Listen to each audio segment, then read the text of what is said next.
Première adjointe, mesdames, messieurs, mes amis, bonjour. Nous revoilà, un an après, sur le même lieu, afin de rendre hommage aux victimes de féminicide de l'année 2020. Aux côtés de notre association Stop aux violences faites aux femmes, sont présents cette année M. Jean-Jacques Bertin, président de l'association Laura B, 22 ans, et sa secrétaire, Vanessa Rimorini. La fille de Jean-Jacques, Laura, a été assassinée en mai 2019 à Lyon par son compagnon. Laura est née à Istres et notre ville lui rend hommage aujourd'hui. Merci Istres. Si nous sommes réunis aujourd'hui, c'est que nous sommes à jamais liés par la même cause, la lutte contre les violences faites aux femmes et leurs conséquences dramatiques pour elles, leurs parents et leurs enfants. Réunis parce que seuls, on va plus vite, mais ensemble, on va plus loin et plus fort. Après la marche blanche de l'an dernier, nous avons souhaité réitérer une nouvelle action symbolique pour toujours et encore sensibiliser le plus grand nombre à ce fléau qui ne cesse de faire des ravages au sein des familles. Une action que nous avons dû retarder à cause des mesures sanitaires mises en place face à la pandémie du Covid-19. Ce déconfinement de fin d'année nous permet aujourd'hui de nous rassembler sur cette place. Nous avons choisi de le faire, cette fois, afin de rendre hommage aux femmes décédées en 2020 sous les coups de leurs conjoints ou ex-conjoints. En 2019, ce sont 149 femmes qui ont été assassinées dans des conditions inadmissibles. Cette année, nous déplorons à ce jour le décès de 93 victimes et la souffrance de centaines d'autres violentées jour après jour. Face à ce drame, la mobilisation dans notre ville et au-delà, elle est totale. Chacun apporte sa contribution à sa mesure. Une coiffeuse d'Istres nous propose des prestations gratuites 2 fois par mois pour ces femmes. Un psychanalyste à Istres offre des soins d'1 mois gratuitement pour ces femmes. Une salle de sport à Istres a mis en place des cours de self-défense avec une licence à moitié prix pour ces femmes.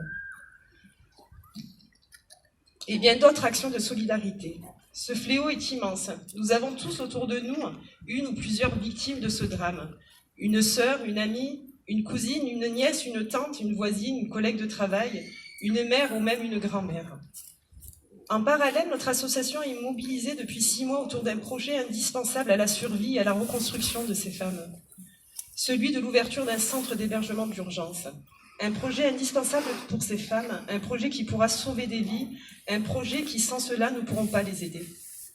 Crucial pour aider des femmes victimes de violences conjugales, un centre d'hébergement d'urgence.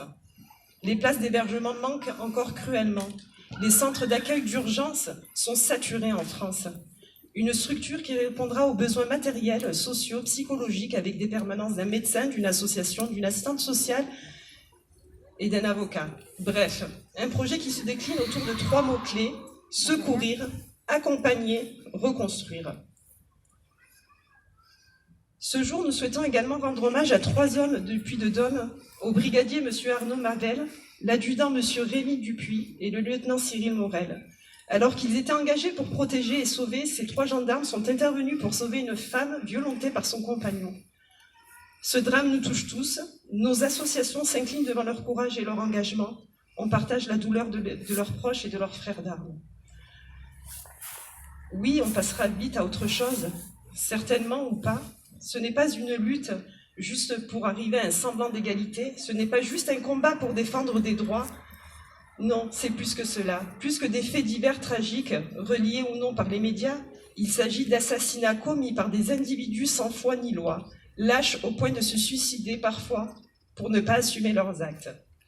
Mais il s'en va de prise de conscience et de la gravité des choses. Mesdames, messieurs, mes chers enfants, j'ai mal à notre monde.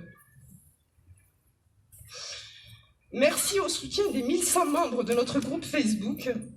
Merci à Vanessa de Seau Unique pour avoir fabriqué à la main les boules de Noël. Merci à Didier de la pharmacie Le Boulingrin pour son don de masques. Merci de votre présence, merci de votre soutien. Merci Monsieur le maire, merci Nicole Julia, la première adjointe. Merci à tous ceux qui ont œuvré pour cette action. Merci Istres.